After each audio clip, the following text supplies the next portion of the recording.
Pinabulaanan ng PNP ang mga social media posts na may mga kidnapper lulan ng white van na dumudukot sa mga bata.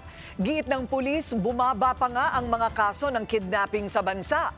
Yan ang agenda report ni Francis Folve. Fake news ang umano'y pangunguha ng mga bata ng mga taong sakay ng puting van. Kumalat ang bali-balita sa social media na ikinatakot ng marami. Pero ayon kay PNP PIO Chief Police Colonel Randolph Tuanyo, walang nagsampa ng reklamo tungkol dito. Hindi po natin alam kung saan nanggagaling ang mga report na yan tungkol sa may white van na nangunguha na naman ng mga bata para ibenta ang kidney.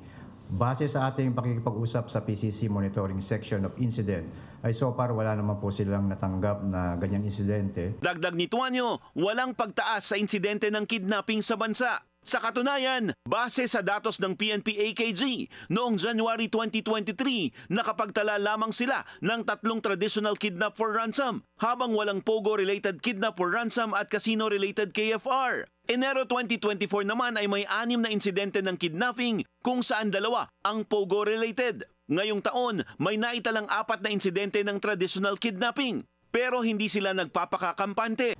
Tuloy-tuloy po ang ating pagmamatsyag sa ating mga kapulisan, pagpapaigting ng ating police visibility para maiwasan at hindi tayo malusutan ng mga ganitong insidente.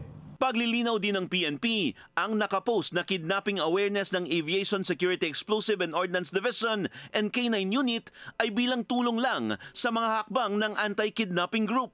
Paalala ng PNP, iwasang maglakad ng mag-isa sa gabi, dumiretso pa uwi pagkatapos ng klase o trabaho, maging alerto sa kapaligiran, iwasan ang pakikipag-usap sa hindi kakilala, at huwag ibahagi sa social media ang mga personal na impormasyon. Para sa agenda, Francis Folve, Billionaire News Channel.